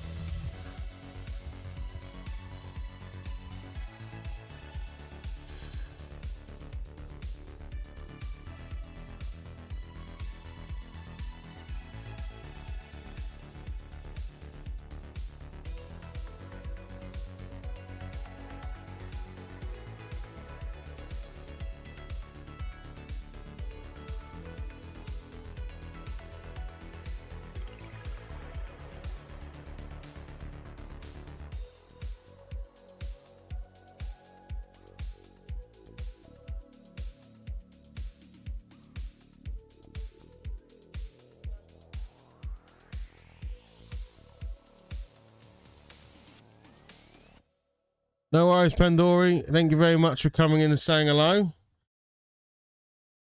Yeah, I mean, these won't be, you know, these will take a few days to get finished. So they'll be, today's stream is mostly about getting them ready.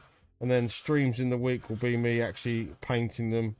I normally do a miniature per stream. So, because a miniature for me from start to finish is about 2 hours, not including this stage.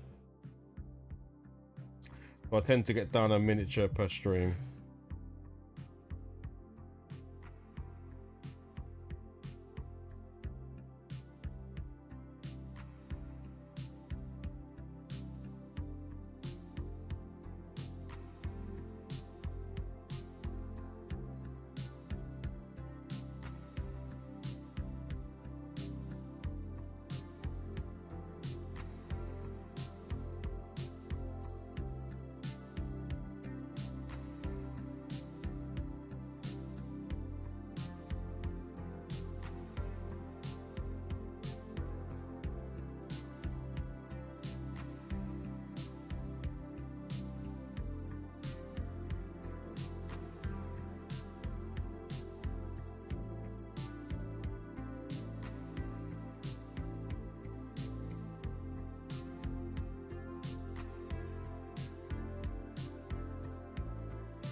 Anyone else out there who's just chilling in the background, thank you very much for being here and keeping me company. Anyone wants to type anything in the chat, I will see it regardless of whether it's on Twitch or YouTube. Very happy to say hello. Whether you're into this hobby or not, or into retro video gaming, or whatever your hobby is, actually. I'm interested to see anyone who's into all sorts of hobbies. I'm about to give my hand a try at golf. We have a golf course that's just opened up across the way from us, so literally a couple of minutes walk away. It was closed during the pandemic and it's been refurbed and done up. So me and my middle son are going to try and take up some golf.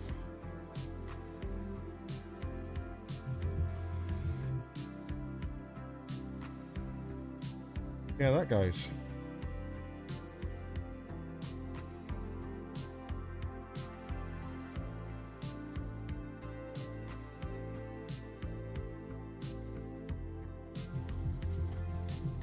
This airbrush, I don't know why I haven't used it before. It's a lovely airbrush.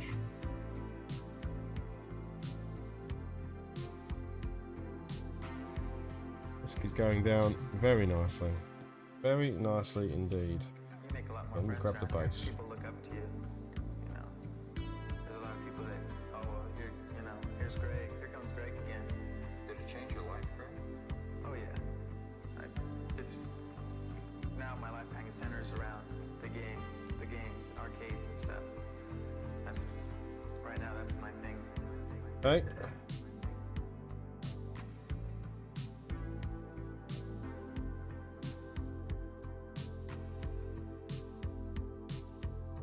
All I'm doing off camera every now and then is I have an old sponge that you dip the front of this in, because the tip of the airbrush you get what's called dry tip. Obviously paint settles on there and air's rushing past it and it dries, and then it actually blocks up your airbrush. So all I do is every now and then just stab a little old sponge and it just removes any paint off the tip of the brush there.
A couple more drops of paint because we're running out of paint in there.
Right, the last one.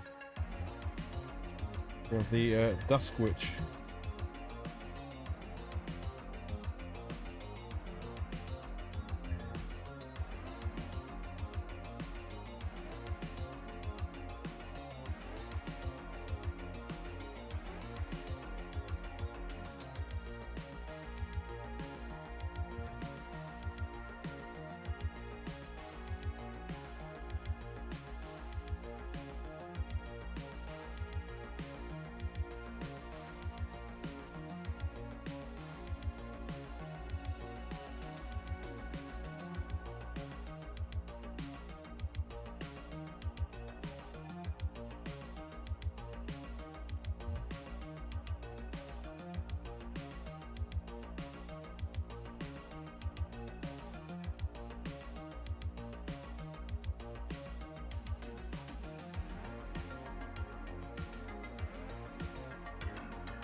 A lot of like little folds and creases. So I'm just trying to make sure I get up underneath everything.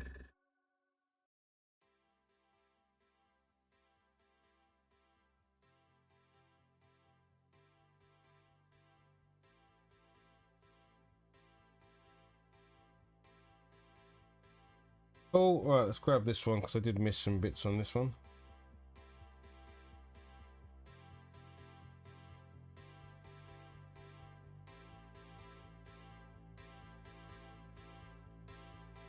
Yeah, there's always nice to go back and just review the miniature after you've primed it, because there will be bits you missed because your eyes didn't see it when you first went past.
There we go.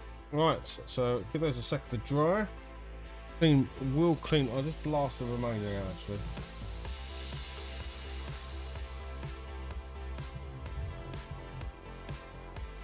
And then we're going to come in with a little mix of the white and the grey, and we're going to do what's called a zenithal highlight. So this is where you spray top down 45 degrees at the miniature, just to catch all of the raised areas, so you've got that kind of nice black in the underneath and the shadowy areas and the crevices on the miniature, and then you've got this kind of off-white for the more highlighted areas. And it just means when you put paint on it, no matter what paint you use, contrast paint or normal paint, you'll get a bit of variation in the color, so it gives it a bit more depth.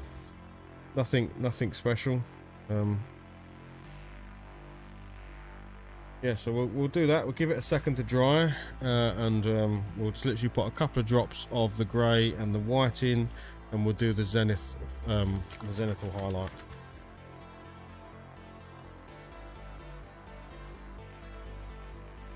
I do appreciate anyone who's been hanging out, whether you've been speaking or not. It's just nice to have people just hanging out on the channel.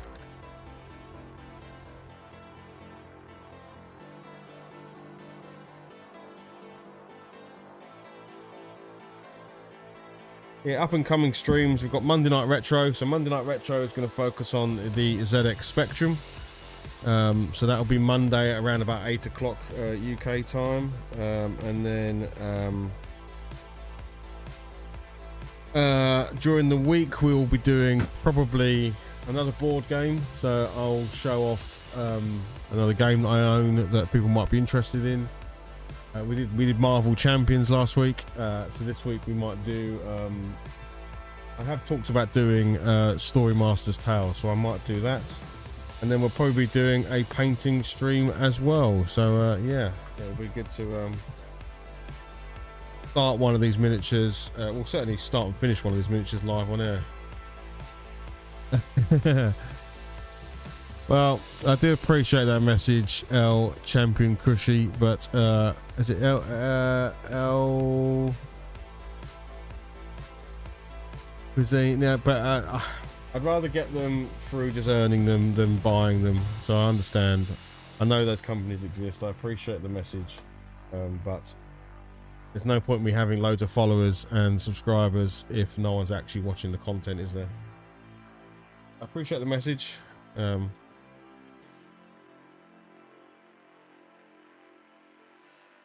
of pointless.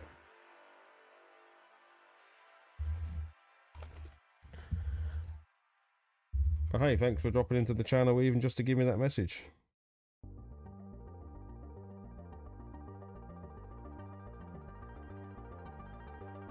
I'm putting a couple of drops of white in there. I'm going to put a drop of grey in there. Now there is already black in the cup, so I probably don't need to do too much because frankly, when I mix this, it's probably going to be grey anyway.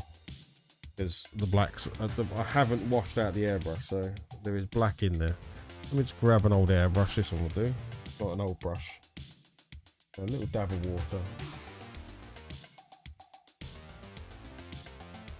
There we go. So,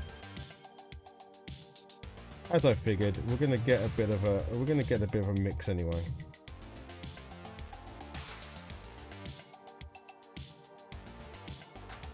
Right, let's go back the same order, so then we know who's the driest. So hopefully this guy is the driest.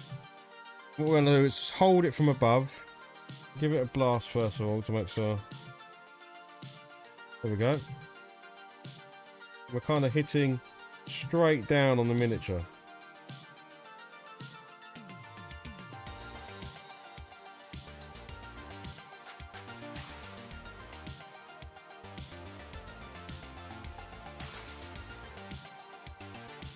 Then we're going to come in at the side.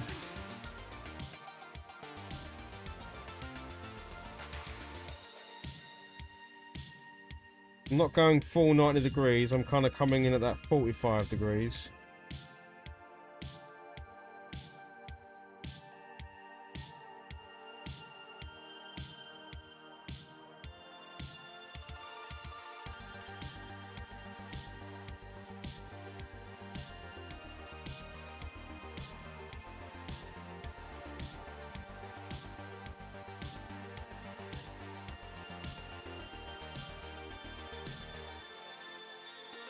There you go, and you can now see, because I've got the dark underside and the light upper side, I kind of get a lot more details. You can see the details of the miniature a lot more clearly, just by doing that process.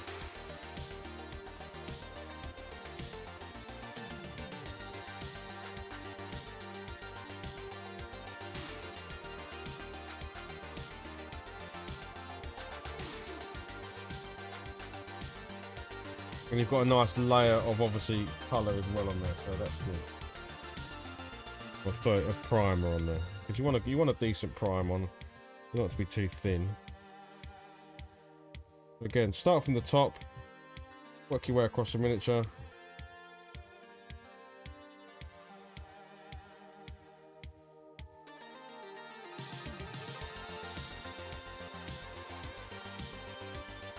And come in at that 45 degrees. After all the features. All the raised areas.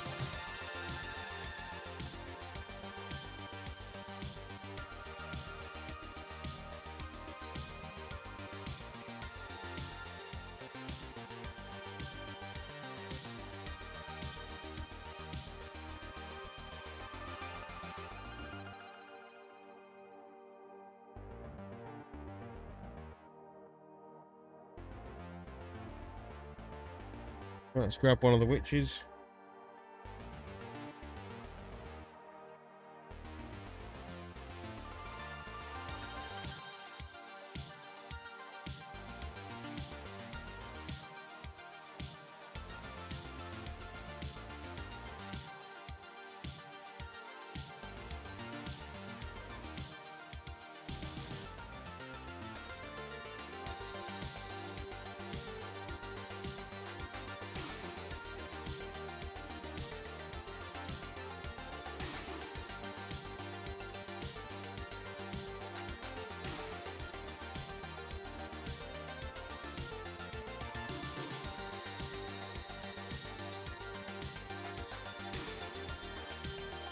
It doesn't really matter that a bit of overspray is hitting the one behind because it's all going to get go on there anyway. Now her, this is the only one that's going to have human skin. So I'm going to be a bit cheeky and I'm going to make sure I get a good coverage on the actual skin parts. Because skin, for me, is one of the hardest things to do. So I am going to exaggerate the white on her skin, just because whichever skin colour I go, trying to bring a black up to skin colour is nigh and bloody impossible.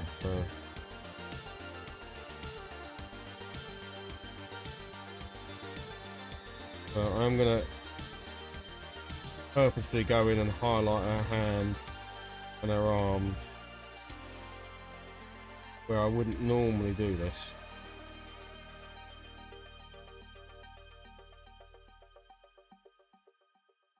If it's a lot of skin, then sometimes I will just airbrush the skin on, because painting skin is hard, but airbrushing skin is a lot easier.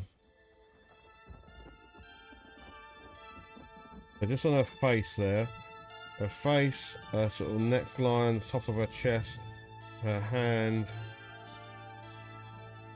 I'm kind of exaggerating, and then especially her legs.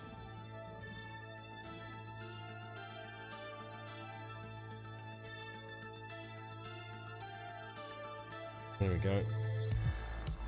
The rest of it, we get the usual.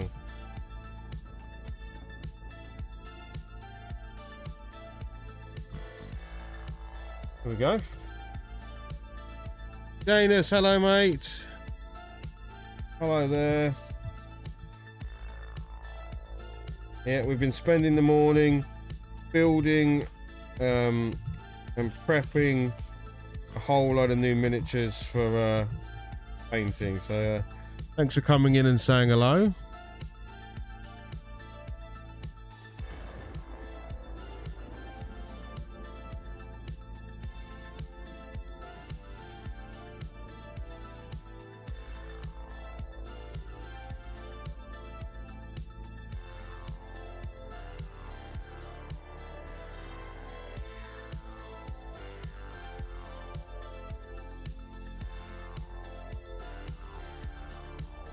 Yeah, see, I can see a little bit of flash in her hands now because I've hit it with the white. It really stands out.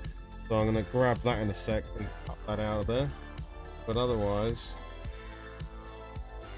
I think the process went really well. Happy with how they look. Just want to put a little bit of water in this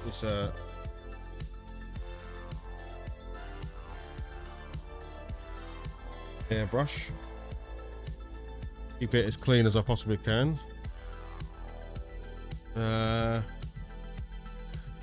Yes, exactly that. Painting next week, really. So get everything primed and built and ready to go, and then during the week I can get on with it. Are you painting horses yourself? Nice. Yeah, so I think I've been going for nearly a couple of hours at this point, I think.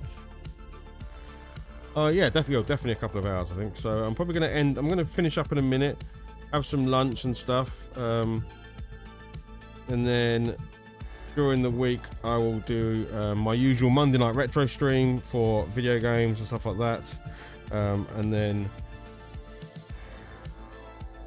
hopefully, well, actually most definitely be coming in for some more painting streams. I've really enjoyed the Moonstone stuff. It's fantastic. I've really enjoyed painting it recently, so I'm looking forward to doing some more of that.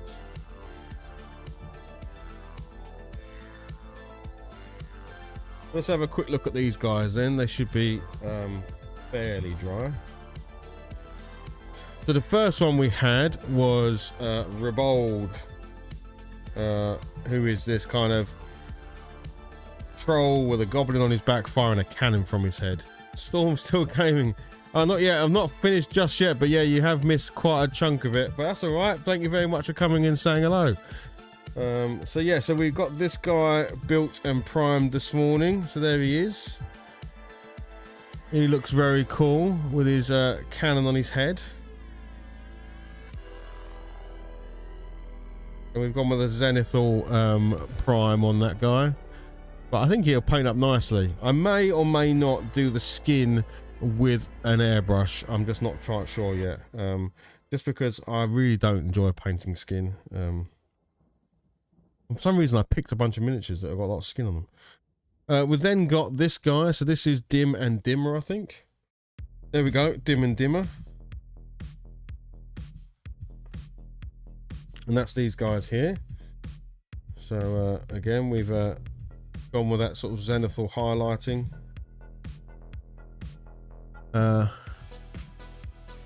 Yes, exactly. They are fun to paint. They are. They're never a chore to paint, really. They're Moonstones. They're nice and fun. And because you're not repeating yourself, like I have, of course, painted massive wargaming armies. But because there's no repeating, everything's new and different. So it's nice. You got a nasty hair. Oh, Storm. I hope that disappears over the day, mate. Yeah. So this is Dim and Dimmer. I really like this one. It's a nice, big, chunky miniature to go into the game. I've got lots of little characters from Moonstone, so I thought it would be nice to add some big, bulky guys in there. So I've got two big old things. And then I've got what's called the Witch in Time. So you've got the Dawn Witch, the Noonday Witch, and then the Dusk Witch. So basically they get older and more horrible over the course of the day. So here we have the Dawn Witch. Bit hard to see her on the camera because it's such a reflective white. It kind of, yeah, but there you go. There's the Dawn Witch. It's a very cool miniature. Then got the Noonday Witch. I like her. She's very jolly with a big old cauldron on her back there, so that would be nice to do. And then we've got the horrible, ugly Dusk Witch, which is very Baba Yaga type look to her. So I get to paint her up all gross. I'll probably use like you know, technical paints on her, like what's it called, Nurgle rot and stuff on her, make her look all swampy and disgusting. Yeah, there we go. So 5 more miniatures. So this will bring the total for Moonstone up to 20. So I'll have 20 characters all painted up for us to play our Moonstone games. I do need to do the terrain next. I've got a bunch of houses and stuff, but I don't want to spend loads of time with them, so I'm going to come up with a way of just making them look painted, but I'm not going to go to the nth degree. I'm not painting all the little details and stuff. I just want it to be terrain I can throw on the table. So yeah, that would be the plan for that. But yes, I will be calling it a day there. I'm going to go and have some lunch. I don't know what's going on this afternoon. If not much is going on this afternoon, I may come back and start painting. If everyone's happy and maybe the kids will join me or something, I might come back and do a bit of painting. But I do appreciate anyone that's watched. If you can, hit the like button on YouTube. That's always helpful. If you're not following over on Twitch, chuck us a follow. It doesn't cost anything.